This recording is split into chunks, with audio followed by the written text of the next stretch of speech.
Alright, welcome back everybody. We're going to be diving a little bit deeper into something that I kind of hinted at a little bit in the last video, and that is going to be the idea of why I think a rules-lite system is so much better and probably the best way to go if you're going to run a game rather than a rules-heavy or dense or whatever other adjective you want to use to describe a system, such as Dungeons and Dragons, Pathfinder, or any of the other ones out there.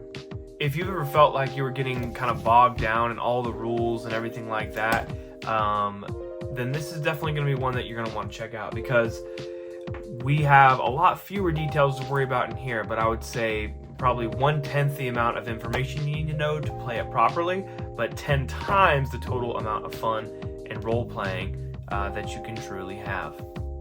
So I guess we'll start off with the basics here. What is a rules-lite system? So in a nutshell, a rules-lite RPG is going to focus on minimal rules to allow for very fast and fluid gameplay. And instead of getting caught up in all of the complicated and complex rules, these systems are going to encourage a lot of creativity and improvisation and a lot of story-driven gameplay. And so some of the best systems that I've seen out there are going to have this sort of layout. Now, so far with my personal play group, we've done maybe 2 or 3 different systems that are like this. Many of us have tried our hand at kind of creating our own, and those turned out really, really well. And one day in the future, we'll have to make a video on those and maybe even bring in some of the people that ran them on a D100 system rather than a D20 system. But regardless, the fewer rules that you have getting in the way of creativity means that your players have unlimited inspiration. They have unlimited access to whatever that they think would make their character success. Now, if you're still kind of confused why this might be better than a more traditional gaming system, let me try to break it down for you and make it a little bit simpler. The big deal is that role-playing games are to tell a story. You are there to play a role. It doesn't matter what your character is, right? It could be some, random barbarian living in the snowy wastelands. It could be a little fisherman guy or a sailor. You could be sort of a heroic figure like a big old Goliath here. It doesn't really matter what you are, right? What matters is that you are playing the story that your dungeon master or game master has set out and designed for you. And if you are bogged down in the math and the rules and what you can and can't do, and if, wait, did I take that feat? Or, oh wait, actually, hold on, can we go back because this lets me re-roll this? Or without having to worry about all of that, you can just focus on the story at hand. The fewer rules that you have to memorize, the faster the gameplay can take place and the more natural that it is. So without having to worry about all of these things like your backgrounds and your feats and a million different weapons and all sorts of things like that, you can forget about all that and just focus more on your character's development, the decisions that they make, and the interactions that they have with the other players at the table.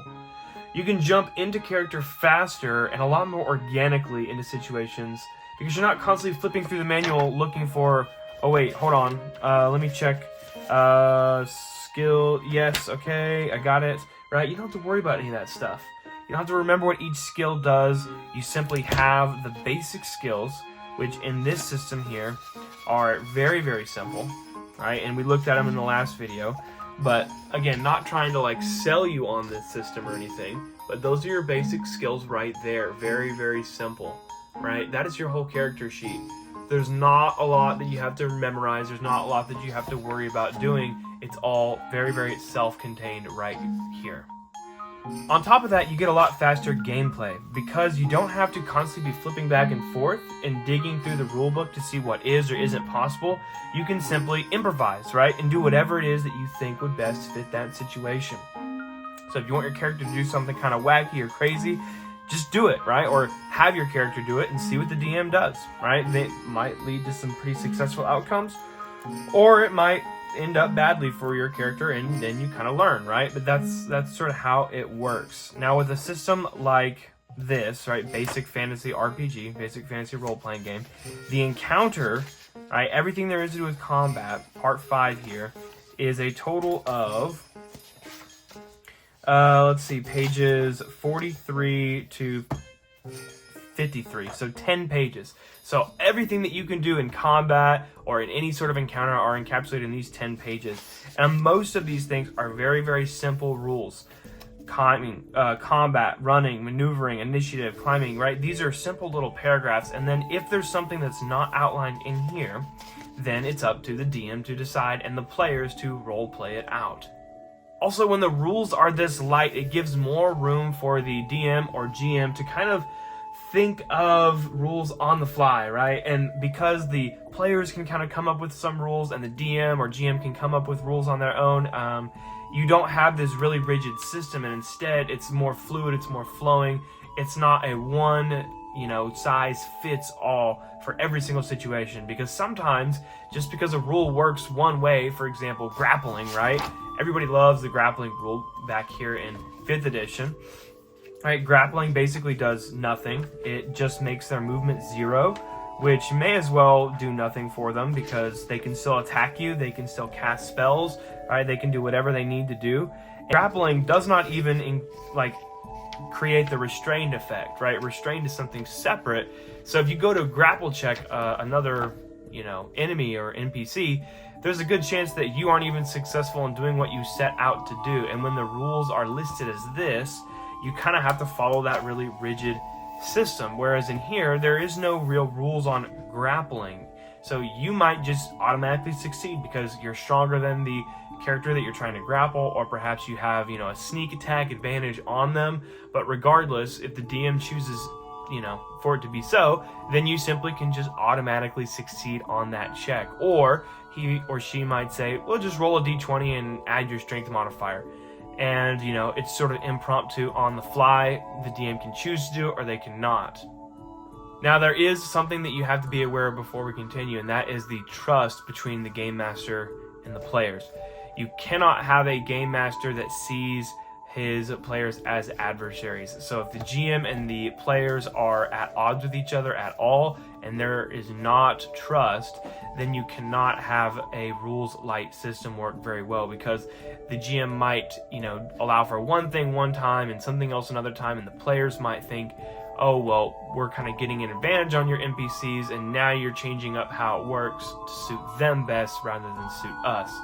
You need that level of trust between all of the parties involved.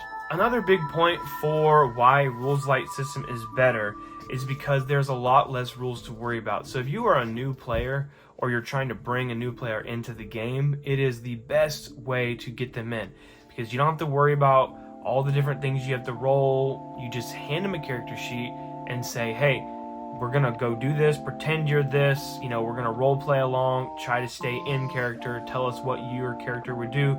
You can either say it in first person or third person, however you want to do it. And then that's it. You don't have to worry about checks against this, saving throws against that. What do you have advantage on? Do you have the lucky feat? Do you get blessed? Are you re-rolled? Anything like that. None of that is in the way. None of that is clogging up the experience, and allows for it to be very, very smooth. Right? Players do not have to, especially newer players, don't have to try to memorize a million things in one rule book. But then if they're using, a DLC book like Volo's Guide or Xanathar's Guide or something like that, they've got 2, 3, 4 different books that they have to be flipping through, memorizing things from, or they have an app on their phone and they're having to scroll back and forth between all these different things. With rules-lite systems, you don't worry about anything like that. To wrap everything up, there are a lot of different game systems out there that advertise a rules-lite system. And I honestly didn't really set out to find this exact book, this exact system. I was looking for a system like this for about 3 years as I was writing my campaign. And I wanted to find something that would work well, that would have a simple rule set, and yet be something that we could still physically look at and have some anchoring into a book somewhere. And it wasn't just all the rules were completely made up on the fly. And this sort of met us, my play group, sort of perfectly in the middle for what a fantasy game really should be. And it's very, very reminiscent of the original Advanced Dungeons and Dragons player handbook, which is what I've sort of alluded to last video as well. That this system, very, very similar, very simple rule set. The entire player handbook is very thin, right? Very, very thin. and there's not a whole lot of rules out there in this system here. Most of the rules in here are spells. In fact, the vast majority of the rules in here are spells. And yes, there's a lot of numbers, there's a lot of tables. I mean, I wouldn't necessarily call it a rules-lite, but compared to, let's say, 3rd, 4th, or 5th edition, just classic Advanced Dungeons & Dragons, it does a really good job of allowing for that very classic fantasy aesthetic that, you know, people love, with the grittiness of having to manage, you know, weight and paying your retinues, and, you know, if you own a house, are you paying for upkeep on that house? Are you going to let it get overgrown? And so there's some of that nitty-gritty minutia, but at the same time, there's also going to be a lot of room for the dungeon master to sort of pick and choose what works best. And this system is just a more up-to-date, slightly more advanced version of this here. So you kind of get the best of both worlds. But it doesn't matter what system you go with. Try out rules-lite systems. Give 5th edition a little bit of a break, right, if that's what you're used to. And the next time you swap to a new DM in your party, or if, you know, you're going to start a new game, maybe look at some of those other systems that are out there for your game. All right, y'all have a great night.